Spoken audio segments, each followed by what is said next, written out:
नमस्कार मित्रों, एक बार फिर से स्वागत है आप सभी का राजस्थान यूट्यूब चैनल पर। हम इस एंटीबायोटिक में बात करने जा रहे हैं सिसोदिया वंश की वंशावली। वैसे मैं सिसोदिया वंश की पूरी वंशावली पढ़ा चुका हूं, लेकिन यहां से मुझे डाउट है कि एग्जामिनर आपसे क्रम लगवाता है और आपने देखा होगा कालानुक्रम के अनुसार निम्न राजाओं को व्यवस्थित क्रम में आप लोग जमाइए, फिर आपको 4 ऑप्शन मिलते हैं, क्रम से आपको लगाने होते हैं। पक्का सवाल बनेगा। और यहां आप लोगों के एक बहुत बड़ी समस्या रहती है कि कौन किसका बाप हुआ, कौन किसका बेटा हुआ, कौन किसका दादा हुआ। मैं कह रहा हूं इस समस्या हमेशा के लिए यहां से 2 मिनट बाद में आपकी हमेशा के लिए समस्या खत्म हो जाएगी। आप तहे दिल से वाकई आप लोग साथ धन्यवाद देंगे कि वाह गुरुजी, मजा आ गया। तो जो भी साथी नए हैं वे चैनल को सब्सक्राइब कर ले, घंटी निशान दबा दें और टेलीग्राम को ज्वाइन कर लें साथियों। आइए हम लोग शुरुआत करते हैं। देखिए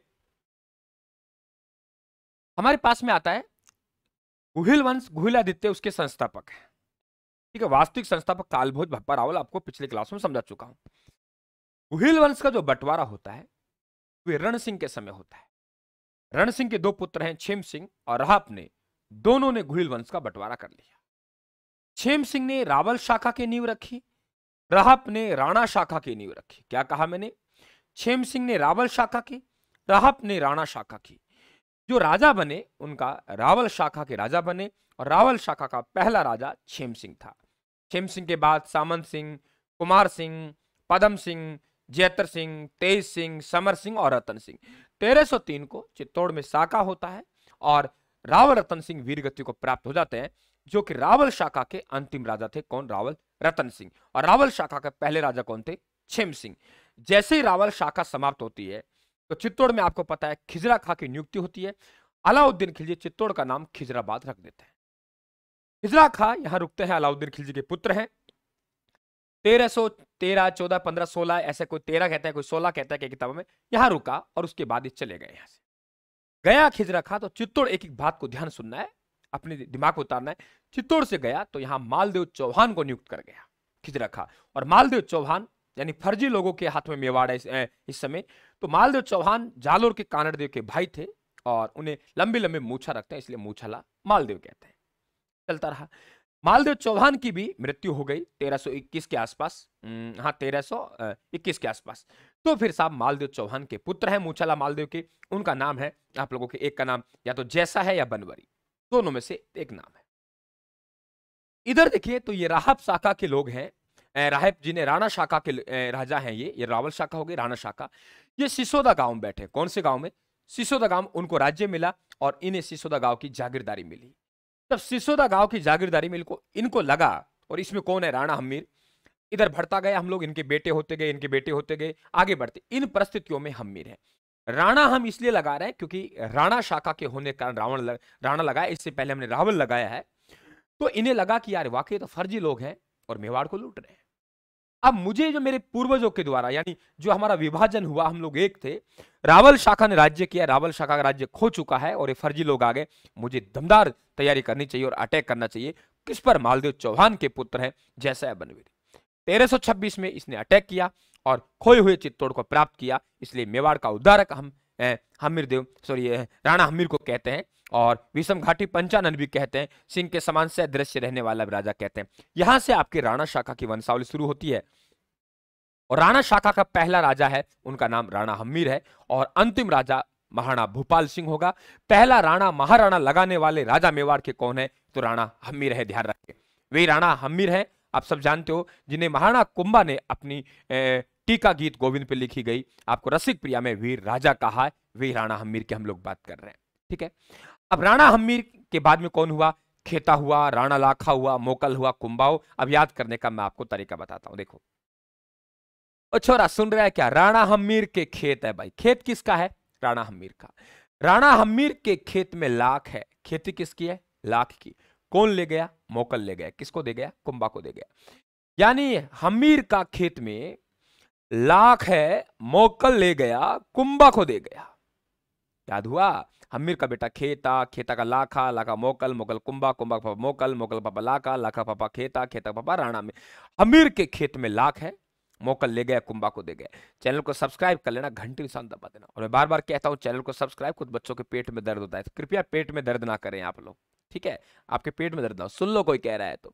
जब कोचिंगों में जाते हैं, तब आपसे हजारों फीस मांगते हैं, तब आपके पेट में दर्द नहीं होता, बार बार मांगते हैं तब। एक कोई अच्छा पढ़ाता है, पूरी मेहनत करता है, सब्सक्राइब के लिए कहे, तो कुछ बच्चे ज्ञान बांटना शुरू कर देते हैं, सर बार बार मत कहा करो, क्या बात है, वाह। हमीर का बेटा क्या है? खेता, और खेता का बेटा लाखा, लाखा बेटा मोकल, मोकल का कुंबा। कि हमीर के खेत में लाख है, मोकल ले गया, कुंबा को दे गया। अब ये हमारा क्लियर हुआ। 1326 से 1364, 1364 1382, लाखा का 1382 1421, और 1421 से 1433, 1433 1468। अब देखिए, कुंबा के जो हत्या करता है वे उदा करता है। तो मेवाड़ के पितृहंता राजा उदा कहलाते हैं। बहुत से साथी, बहुत से स्टूडेंटों को ये पता नहीं है कि उदा राजा बना कि नहीं बना। बिल्कुल उदा राजा बना है। और उदा राजा, कोई भी हम गलत आदमी को चुन लेंगे तो कम से कम 5 वर्ष के लिए चुना जाएगा। तो 5 वर्ष के लिए राजा रहा है, 1468 से 1473। 1468 में कुंबा की हत्या की गई। उदा, इसलिए उदा के आगे हमने महाराणा लगाया है, ध्यान रखना। इसे उदय सिंह प्रथम भी कहते हैं। अब इनके भाई रायमल, रायमल वास्तविक उत्तराधिकारी है, गद्दी को प्राप्त करने का प्रयास करेगा। दोनों भाइयों के मध्य एक युद्ध होता है जिसे इतिहास में दाड़िमपुर का युद्ध कहते हैं। कौन सा युद्ध? दाड़िमपुर का युद्ध। और दाड़िमपुर के युद्ध में उदा पराजित हो जाता है।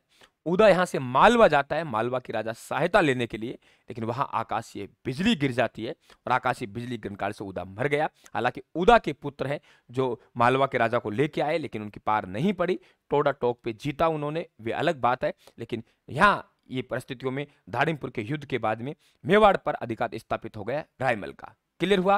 तो इसका मतलब कि हमीर का बेटा खेता, खेता का लाखा, लाखा मोकल, मोकल का कुंबा। अब हम देखो, उदा नहीं बोलेंगे। अगर उदा बोलेंगे तो क्रम बन जाएगा, और उदा के बाद सीधा बोलेंगे राय करके। क्या कहेंगे? राय करके। तो आप समझ जाएंगे कि अब यहां क्रम टूट जाएगा। अगर राजाओं का क्रम, क्लियर हुआ भाई? एक एक कहानी समझ रहे हो ना आप लोग? कोई दिक्कत तो नहीं है बाबू? अरे मेरे बाबू, दिक्कत तो नहीं है भाई? क्लियर हुआ ना? कोई समस्या? अंक मिलेंगे आपको यहां से। चलिए आगे बात करते हैं हम लोग। आप स्क्रीनशॉट लेना चाहते तो ले सकते हो, बस। अगर स्क्रीनशॉट की आवश्यकता नहीं है, मैंने एकदम पीडीएफ डाली हुई है आप लोगों के लिए, वहां से आप टेलीग्राम ज्वाइन कर लें। राजवंशीय फाइल में पूरी वंशावली मिलेगी आप लोगों को। मैं ऐसा नहीं सोचता कि अच्छी तरीके से करवा दिया बच्चा पूरा ज्ञान सीख जाएगा, मेरी ट्रिक्स को सीख जाएंगे। क्या सीख जाएंगे? हम लोग बदलते रहते हैं आपस में अब सब चीजों को। अब देखो, महाराणा कुंभा है। महाराणा कुंभा का राजा बना पुत्र उदा, और फिर उदा और दोनों के मध्य एक युद्ध होता है जिसे इतिहास में हम लोग क्या कहते हैं?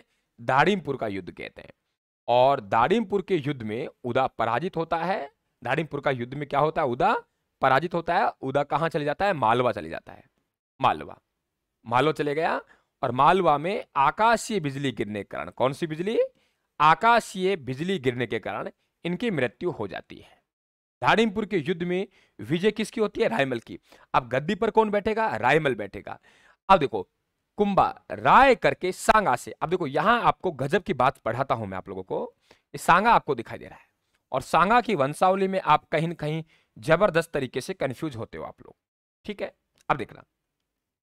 महाराणा सांगा की मृत्यु हुई 1528 में। 30 जनवरी 1528। एक स्थान पड़ता है कालपी, और कालपी कहां पड़ता है? यूपी में पड़ता है, जादौन जिले में। हम पहले मध्य प्रदेश से पढ़ते हैं, वे गलत है। यहां मृत्यु हो गई। ठीक है, और महाराणा सांगा का जो चबूतरा है, चबूतरा दौसा में है, छतरी मांडलगढ़ में। ये भी ध्यान रखें आप लोग। महाराणा सांगा की छतरी आपसे पूछी जाए तो कहां है? मांडलगढ़ में। ठीक है भाई। और यदि आपसे चबूतरा पूछा जाए तो चबूतरा ध्यान रखना, सांगा का कहां है? बसुआ दौसा में।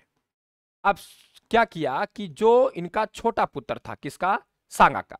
तो सांगा का जो छोटा पुत्र है उनका नाम रतन सिंह द्वितीय है, क्योंकि रतन सिंह प्रथम कौन है? रावल रतन सिंह है, इसे हम रावल रतन सिंह को प्रथम बोलेंगे। ये सेकंड हुआ है, बाद में इतिहासकारों ने इसे नाम क्या दे दिया? सेकंड दे दिया। तो महाराणा सांगा ने जो अपना पुत्र उत्तराधिकारी बनाया, वे उत्तराधिकारी रतन सिंह द्वितीय को बनाया। वेरी इंपॉर्टेंट क्वेश्चन, उत्तराधिकारी बनाया। अब मैं बहुत सी बार पूछता हूं कि बताइए महाराणा सांगा के बाद राजा कौन बना? तो बच्चे कहते हैं, कोई क्या कहता है, कोई क्या कहता है। महाराणा सांगा के बाद राजा बना रतन सिंह द्वितीय। रतन सिंह द्वितीय की 1531 में मृत्यु होती है। इनके बाद इनका पुत्र विक्रमादित्य, और विक्रमादित्य और उदय सिंह दोनों की जो मां है उनका नाम है कर्मवती। तो इनको जब उत्तराधिकारी बनाया गया रतन सिंह द्वितीय को, ठीक है, तो दोनों को, इनकी मां को रणथंबोर दिया गया था, रणथंबोर जागीर में दिया। जब रतन सिंह द्वितीय मर गया, मृत्यु हो गई इनकी, तो विक्रमादित्य, उदय सिंह, कर्मवती कहां आते हैं? मेवाड़ आते हैं। विक्रमादित्य राजा बनता है। विक्रमादित्य एक अयोग्य शासक थे, मीराबाई के, ये आप ध्यान रखोगा, आप लोगों ने देवर लगते थे रिश्ते में। अब इनकी हत्या करता है दासी पुत्र बनवीर, और दासी पुत्र बनवीर 1536 से 1540 तक मेवाड़ में दखल अंदाजी देते हैं। फिर दासी पुत्र बनवीर और उदय सिंह के मध्य एक युद्ध होता है जिसे कहते हैं मावली का युद्ध। कौन सा युद्ध है? मावली का युद्ध। और मावली के युद्ध में बनवीर पराजित होता है, पूर्ण रूप से उदय सिंह राजा बनते हैं। कि दासी पुत्र बनवीर उदय सिंह को भी मारना चाहते थे, लेकिन उदय सिंह को इनके ननिहाल भेज दिया गया। सॉरी, उदय सिंह को यहां से धाय मां पन्ना ने चंदन का बलिदान देकर इसे कहां भेज दिया गया? कुंभलगढ़ भेज दिया। तो कुंभलगढ़ में इनका राज तिलक हुआ, और कब हुआ? वे राज तिलक 1537 में हुआ। तो एक तरफ तो 1537 में राजा बन गया, लेकिन अभी राजसमंद में है ना, तो चित्तौड़ में कौन दिक्कत कर रहा है? बनवीर कर रहा है। तो बनवीर को पूर्ण रूप से पराजित कब किया? 1540 में। तो 1540 में पराजित किया, इसलिए मैंने उदय सिंह को 1540/37 लिखा है और फिर 1572 लिखा है। ये मेवाड़ के महाराणाओं की वंशावली है। आप देख सकते हो साथियों, पूरी आपके सामने खुली हुई है। अब यहां से आपसे क्रम लगवा सकता है वे। अब बच्चा रतन सिंह द्वितीय सोचेगा, रतन सिंह द्वितीय तो हमने कभी जिंदगी में पढ़ाई नहीं गुरुजी, रतन सिंह द्वितीय तो हमने कभी जिंदगी में पढ़ाई नहीं। तो सब बातें आपको ध्यान में रखनी है। चैनल को सब्सक्राइब कर लेना, घंटी के निशान को जरूर दबा लेना साथियों, और आनंद लीजिए राजस्थान जीके में, अपना टॉप स्कोर कीजिए। धन्यवाद, थैंक यू, राम राम साहब।